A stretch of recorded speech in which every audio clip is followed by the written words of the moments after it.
Picture a man standing in a field at night. The sky above him is enormous, scattered with more stars than he has ever bothered to count. He smells like smoke and sheep. He is tired in the way only shepherds and new parents understand. And then, without warning, the darkness tears open. Light floods the hillside, not soft, not golden, not the gentle glow we put on Christmas cards. A light that makes his knees give out beneath him. A figure stands where the brightness is thickest, and the first words out of its mouth are not hello. They are, do not be afraid, because the natural human response to this kind of presence is terror. That scene is the one we've turned into wallpaper. A shepherd, a starry night, an angel announcing good news. We've softened it into porcelain figurines with gentle smiles and folded wings. But here's what most people miss. Not once, anywhere in the Bible, does a person meet one of these beings and respond with comfort. Every single encounter ends the same way: falling, trembling, covering the face, begging for mercy. If angels are real, and if Scripture treats them as undeniable, world-altering presences, then maybe we've spent our whole lives picturing the wrong thing entirely. Maybe the truth about angels is stranger, older, and far more important than anything we were ever taught as children. So here's the question we're going to sit with. Not, are angels real? The Bible never debates that. It simply assumes it. The real question is why? Why would an infinite, all-powerful God need messengers at all? Why does the creator of galaxies bother sending beings to whisper to a frightened teenage girl, to wrestle a grieving man by a riverbank at night, to stand guard outside a tomb that was never supposed to open again? You might assume angels exist for spectacle, drama, fireworks. But the closer you look, the more a pattern emerges. Every angel in Scripture shows up at a hinge point, a moment when fear is about to win, when despair is about to take over, when someone is standing at the edge of their own story, wondering if anyone, anywhere, is paying attention. And that's where this stops being ancient history and starts being personal. Because most of us have stood at that exact edge, alone in a waiting room, alone with a decision no one else can make for us, alone at 3 a.m.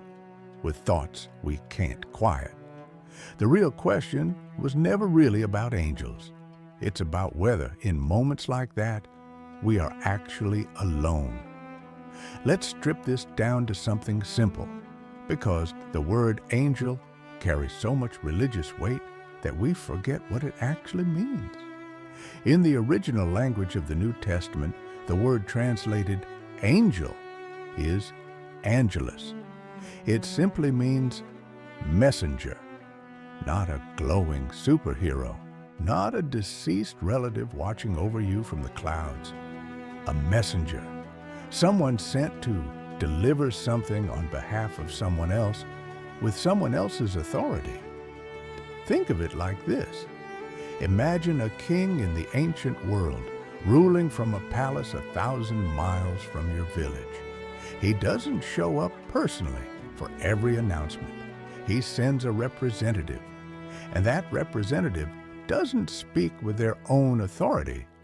They speak with the king's. To ignore the messenger is to ignore the throne. To dismiss the messenger is to dismiss the king himself.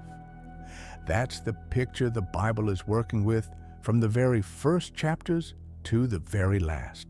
And here's something worth correcting right away, because it's one of the most common misunderstandings out there.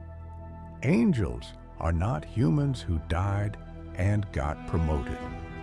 As comforting as that idea sounds at a funeral, it never appears in Scripture. Angels are described as an entirely separate category of created being existing before humanity ever arrived. They are not gods. They are not to be worshipped.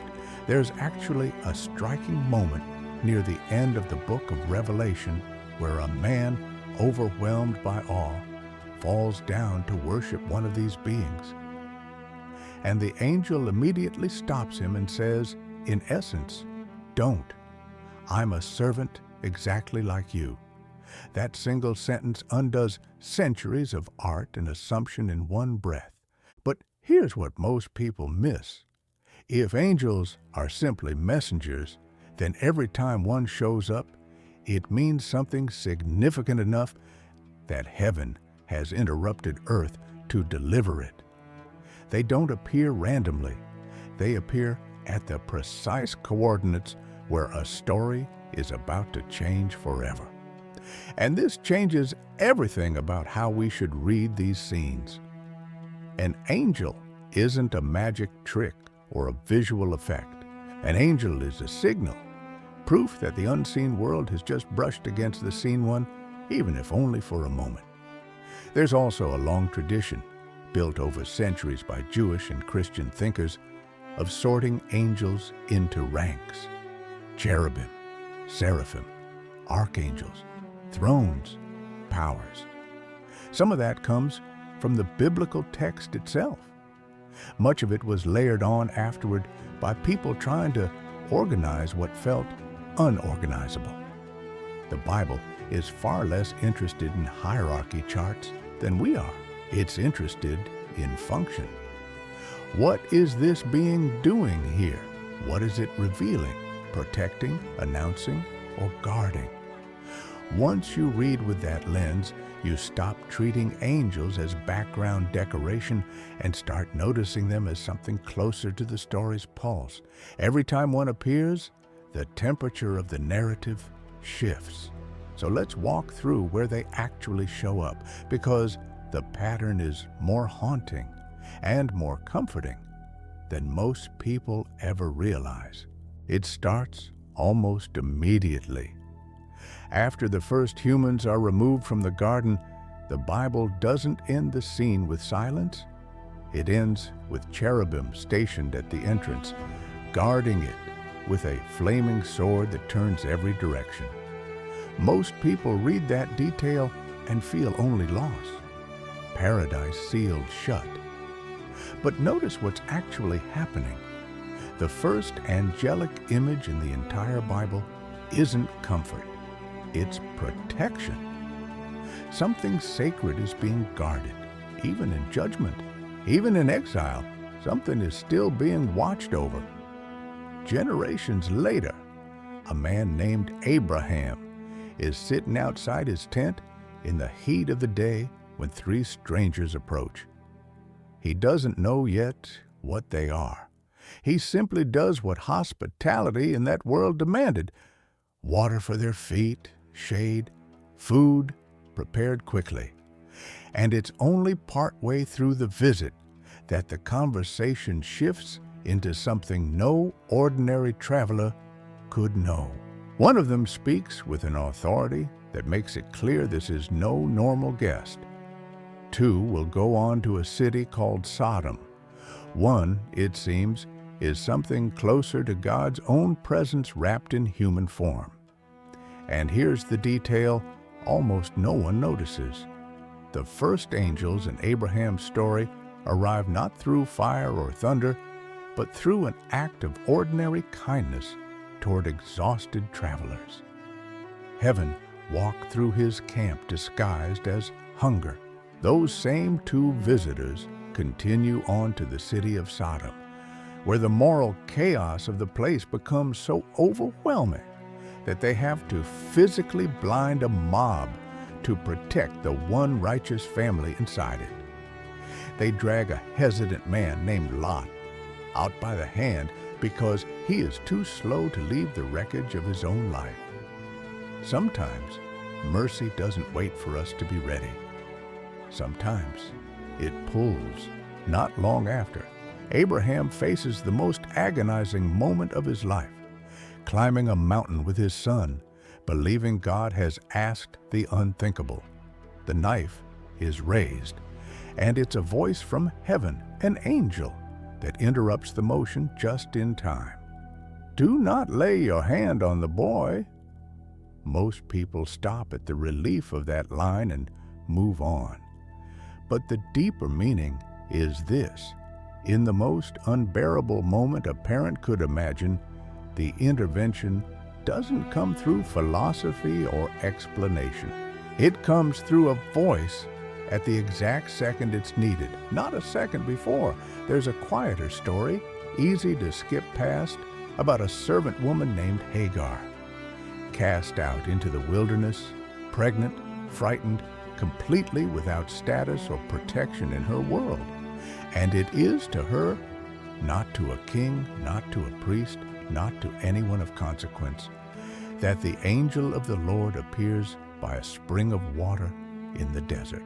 She is so struck by being seen in her invisibility that she gives God a name no one else in Scripture uses: the God who sees me. This is where things become surprising, because it reveals something the rest of the Bible will repeat again and again. Angels don't reserve their visits for the powerful. They show up for the forgotten. Jacob, decades later, fleeing his own family in fear, falls asleep on a rock in the middle of nowhere and dreams of a staircase stretching from the ground straight into heaven, angels moving up and down it without pause. He wakes up changed, not because his circumstances improved, but because he suddenly understands that the place he thought was abandoned was never unwatched at all. Years after that, in another night alone, he wrestles with a mysterious figure until dawn, refusing to let go until he receives a blessing.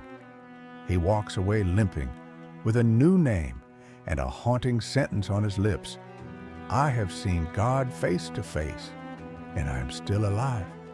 Most people never notice this detail. In Jacob's story, angels don't appear in his moments of strength. They appear in his moments of running, hiding, and fear. There's a strange episode involving a prophet named Balaam riding a donkey down a narrow road, completely unaware that an angel with a drawn sword is blocking his path. The donkey sees it. The man doesn't. 3 times the animal refuses to move, and 3 times Balaam grows furious, until his eyes are finally opened to what was standing in front of him the entire time. And that's the real point of the story. Sometimes the very thing protecting us from disaster looks, from where we're standing, like nothing but an obstacle. When the Israelites finally cross into the Promised Land, their leader Joshua encounters a figure standing with a drawn sword. And when Joshua asks whose side he's on, the answer isn't yours or the enemy's. The answer is essentially neither, because he commands a kingdom higher than either army. Joshua is told to remove his sandals because the ground he's standing on has become holy. At first, this seems like a strange detail to include, but it isn't. It's a reminder that holiness doesn't always arrive with warning. Sometimes you're already standing in the middle of it. A judge named Gideon is hiding from his enemies, threshing wheat in secret, consumed by fear and self-doubt, when an angel sits beneath a nearby tree and calls him Mighty Warrior, a title that, at that exact moment, could not be less true. And this is where most retellings miss the deeper meaning. The angel doesn't wait for Gideon to become brave before naming him brave. The naming comes first. The courage comes after. Centuries later, a prophet named Elijah, utterly burned out and wishing he could simply stop existing, lies down under a desert shrub and falls asleep wanting to die. An angel doesn't appear with a lecture about faith. The angel touches him gently and says, "Get up and eat," twice. Then lets him sleep again before the journey continues. This is one of the most overlooked angelic appearances in the entire Bible, and maybe the most human. Heaven's first response to a man in complete despair wasn't a sermon. It was food, rest, and presence. In the temple, a man named Isaiah is overwhelmed by a vision of creatures with 6 wings circling a throne, calling out words of holiness so intense that the doorposts shake. Isaiah is convinced he's about to die simply from being in the room. One of these beings touches a burning coal to his lips, not to punish him, but to cleanse him so he can finally speak what he's been called to say. And this is where things become surprising. In this vision, even purification arrives through fire, not as cruelty, but as preparation. A prophet named Ezekiel, exiled far from home, sees something almost impossible to describe. Wheels within wheels, eyes everywhere, 4-faced creatures beneath a throne that seems to move like a chariot through the sky. It's disorienting on purpose, because the message underneath the imagery is this: even in exile, even far from the temple, even when everything familiar has been stripped away, God's presence had not stayed behind. It had moved with them. In Babylon, a young man named Daniel is repeatedly visited by an angel named Gabriel, sent specifically to help him understand visions too overwhelming to process alone. Later, another angel, Michael, is described not as a gentle messenger, but as a prince fighting on behalf of an entire nation, locked in conflict in realms human eyes were never meant to see. And in the most famous scene of all, 3 young men are thrown into a furnace for refusing to bow to an idol, and when the king looks inside, he sees a 4th figure standing with them in the flames, untouched. But the deeper meaning here is this: the angel didn't stop the fire from happening. The angel was present inside it, and then, generations later, the pattern reaches its most personal moment yet. An angel appears to a priest named Zechariah, announcing a son in his old age, and strikes him silent for doubting it. Months later, that same angel, Gabriel, appears to a teenage girl in an unremarkable town and tells her she will carry something the entire universe has been waiting for. Her first reaction isn't joy. It's confusion, fear, and a very human question: how can this be? An angel later visits a confused, heartbroken man named Joseph in a dream, reassuring him to stay, to trust what he cannot fully understand. And on a hillside, to shepherds, not priests, not kings, the lowest status workers of their world, the sky splits open with an announcement meant for everyone, but delivered first to people no one else considered important enough to notice. After 40 days of brutal isolation and temptation in the wilderness, it's angels who minister to Jesus, restoring what the desert had taken from him. And in his final night of anguish, sweating in a garden, asking if there's any other way, it's an angel who strengthens him to keep going. Even he, especially he, was not expected to carry that weight without support. Then comes the morning that changes everything. The women arrive at the tomb expecting grief and find it empty. The stone already moved, an angel sitting where a body should have been, asking the most quietly devastating question in the entire Bible: why are you looking for the living among the dead?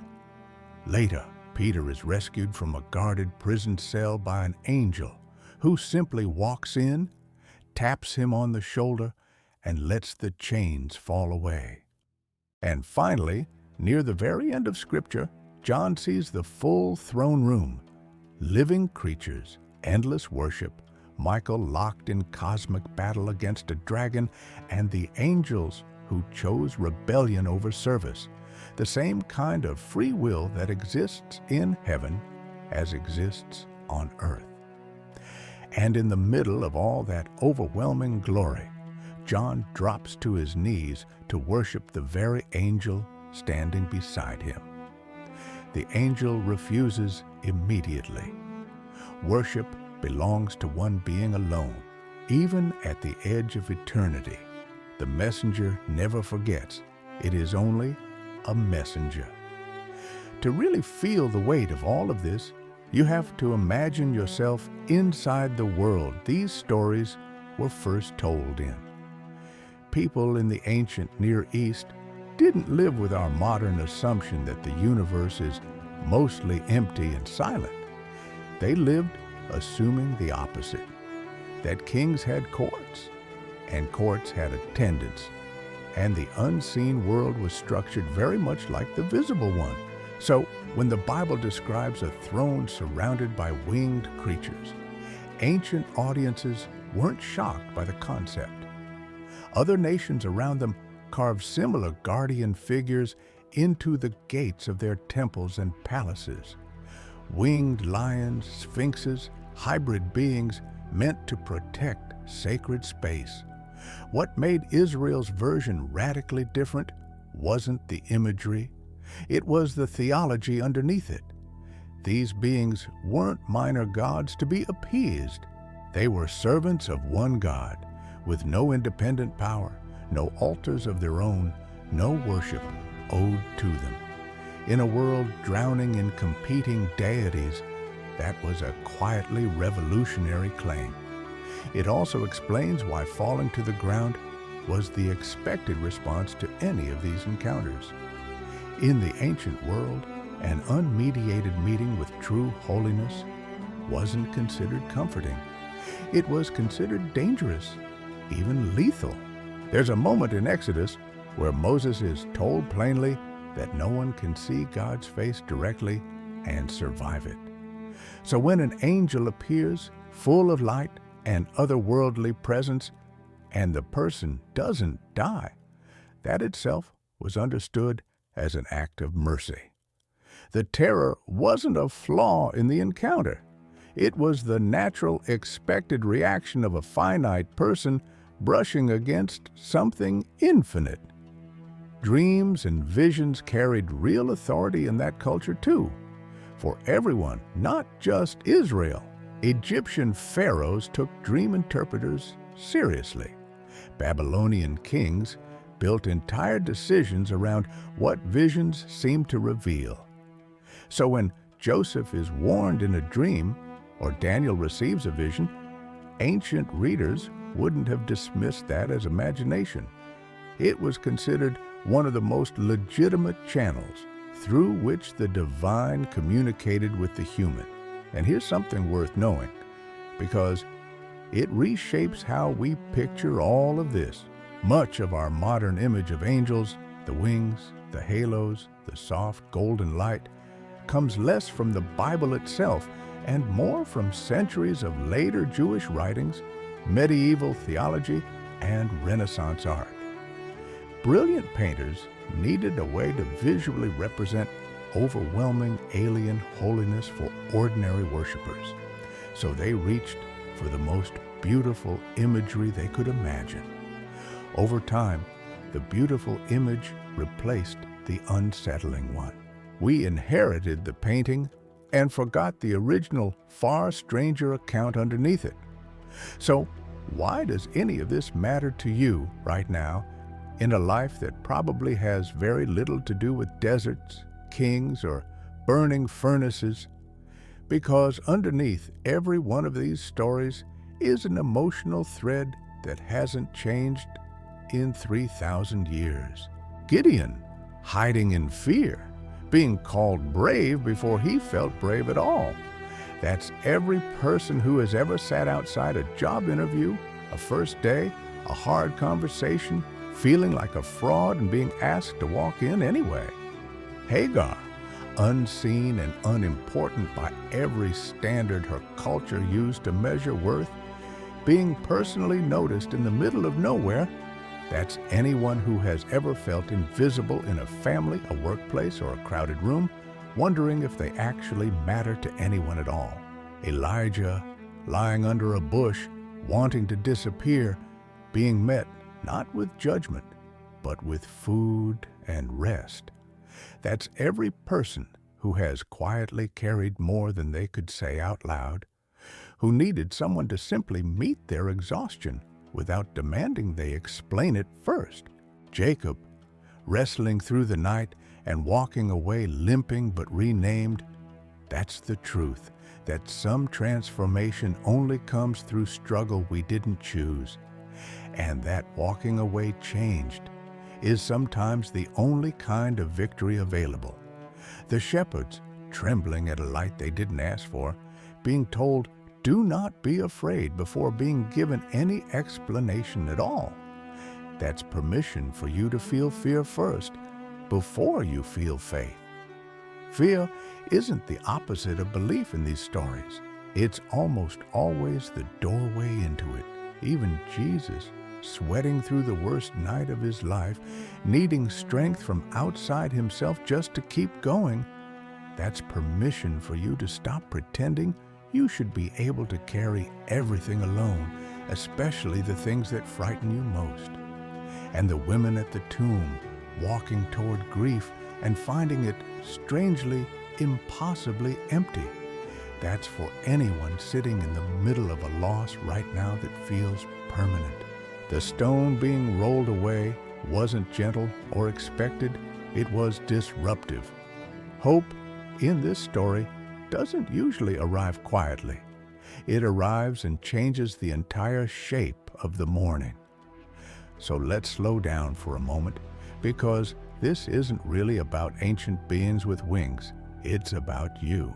Have you ever felt a strange, unexplainable calm settle over you in the middle of something that should have completely undone you? Have you ever sensed, even without proof, even without anything you could point to, that you weren't actually as alone as the silence around you suggested? Maybe it wasn't a glowing figure. Maybe it was a phone call that came at exactly the right moment. A stranger's sentence that landed like it was written specifically for you. A thought that arrived from somewhere outside your own spiraling mind and simply said, "Keep going." What is the wilderness you've been sitting in lately? Not the dramatic, cinematic kind, the quiet kind, the slow burnout, the waiting room you can't seem to leave, the version of yourself you keep apologizing for, the one still hiding like Gideon under the wheat, waiting to feel brave enough before you'll admit you already are. Who is the unseen presence you've doubted was real, simply because you couldn't see it with your own eyes?